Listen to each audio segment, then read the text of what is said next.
Good morning and happy Disney Villain Day. I'm here to talk about the Disney Villain collection that Bath & Body Works is releasing today. It's available online as a member exclusive deal. Reward members get early access online to be able to purchase the Disney Villain fragrances.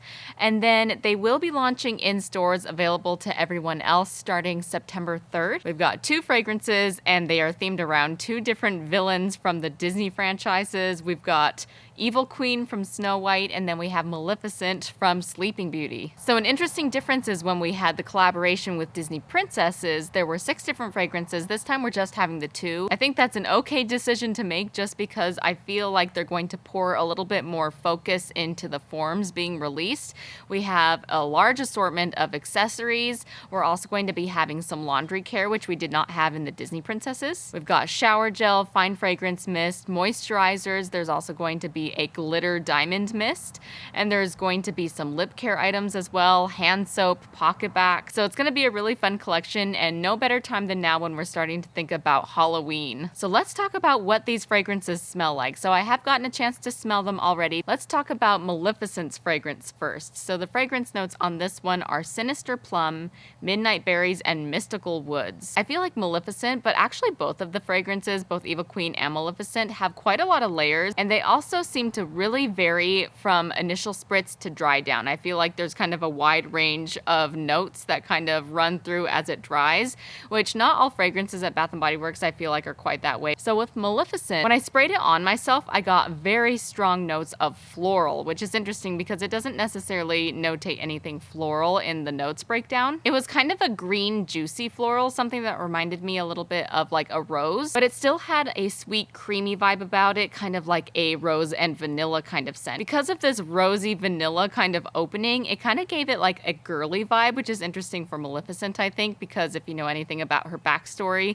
she doesn't necessarily start out as a villain. I don't know. I feel like there's some villains that are just born to be villainous, and there's other ones who have like a villain story that, you know, it takes you along their journey of why they became a villain. And so I think that that's an interesting kind of play on her backstory there. But as it started to dry down, I got a little bit more of a creamy yet peppery sandalwood or almost an incense kind of scent that really prevailed. Like I said, a little bit peppery and a little bit woodsy, but it still has like a little bit of creaminess to it. Even though this is a more dark and depthy kind of fragrance, it's surprisingly not too heavy. It still has like a light airiness to it, which is interesting. And then also about this fragrance, the notes breakdown was very similar to a fragrance we already have at Bath & Body Works, Vampire Blood. Vampire Blood also has dark berries and plum in it, and so I thought these were going to be very similar, but to me, I find that these are actually very different fragrances. If anything, I think that Maleficent smells a lot more like Into the Night than it does Vampire Blood. All right, moving on to the second fragrance, the Evil Queen from Snow White. So she is very iconic and known for her use of the poison apple, and so it's very appropriate that she has an apple fragrance. Evil Queen has notes of dark red apples, vanilla suede, and wicked pear. So this one kind of cracked me up. Like I said, these fragrances both really take you through a journey where the initial spritz smells very different than after it dries down for a while. So when I very first sprayed myself, it smelled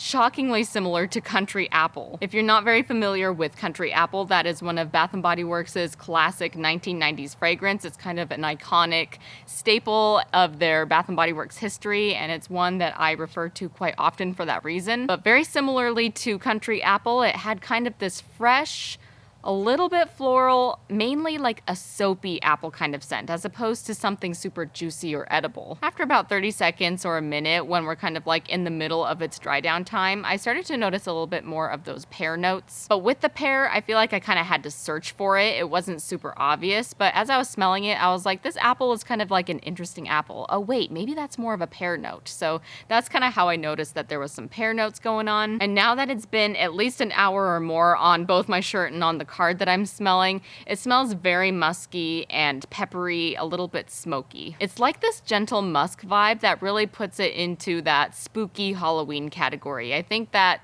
really differentiates it from a regular any time of the year fragrance versus a Halloween fragrance. It has kind of this like foggy, eerie musk scent in the background. One more thing that I noticed between the 2 different fragrances, between Maleficent and Evil Queen, I noticed that Evil Queen seemed to have less intense strength behind it.